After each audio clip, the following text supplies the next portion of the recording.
عن أبي أمامة رضي الله تعالى عنه قال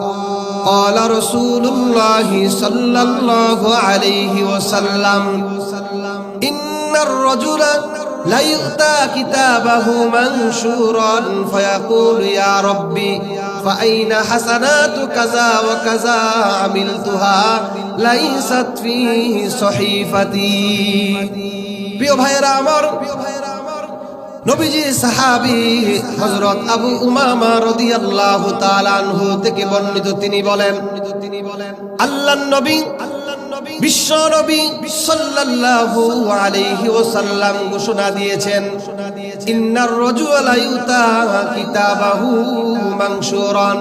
কিয়ামতের ময়দানে আল্লাহ রাব্বুল আলামিন মানুষের আমলনামাটা আল্লাহ তাআলা বান্দার সামনে পেশ করবে আর মানুষগুলো তাদের আমলগুলো দেখবে আর বলবে ফাআইনা হাসানাতু কাযা ওয়া কাযা ও রব্বুল আলামিন আমার জীবনে অনেক নামাজ ছিল রোজা ছিল যাকাত ছিল হজ ছিল কিন্তু আমি আমার জিন্দেগীর আমলগুলো দেখতেছি না কারণটা কি আল্লাহ রাব্বুল আলামিন বলে বান্দা শোনো দুনিয়ার ভিতরে অন্যের সমালোচনা তুমি করেছিলা অন্যের গীবত করেছিলা অন্যের গীবত করার কারণে তোমার জিন্দেগি থেকে তোমার নেক আমল কেটে দেওয়া হয়েছে নাউযুবিল্লাহ প্রিয় ভাইয়েরা আমার শুধু তা নয়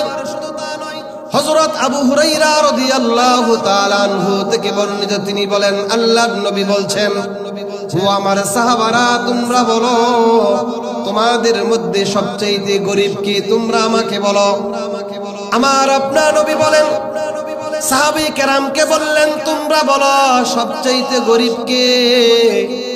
সাহাবী কেরাম বলে ওগো আল্লাহর নবী আমরা তো জানি যার সম্পদ নাই যার টাকা নাই বাড়ি নাই অর্থ সম্পদ নাই তাকেই তো আমরা গরীব বলে জানি আমার আপনার নবী বলেন ও আমার সাহাবারা শোনো দুনিয়ার ভিতরে আখিরাতে সবচেয়ে গরীব হলো যে লোকটার জিন্দেগীর ভিতরে অনেক নামাজ ছিল রোজা ছিল হজ ছিল যাকাত ছিল কিন্তু মানুষ সম্পর্কে খারাপ মন্তব্য করার কারণে মানুষ সম্পর্কে মিথ্যারোপ করার কারণে অন্যের উপরে জুলুম করার কারণে নির্যাতন করার কারণে আল্লাহ রাব্বুল আলামিন কিয়ামতের দিন বান্দার প্রতিশোধ বান্দার কাছ থেকে নিব আপনি যার গীবত করলেন একটা নেক আমল কেটে দেওয়া হবে আরেকটা করলেন একটা আমল কেটে দেওয়া হবে একটা পর্যায়ে বান্দার অবস্থাটা এমন হবে যে বান্দার জিন্দেগীর নেক আমল দিতে দিতে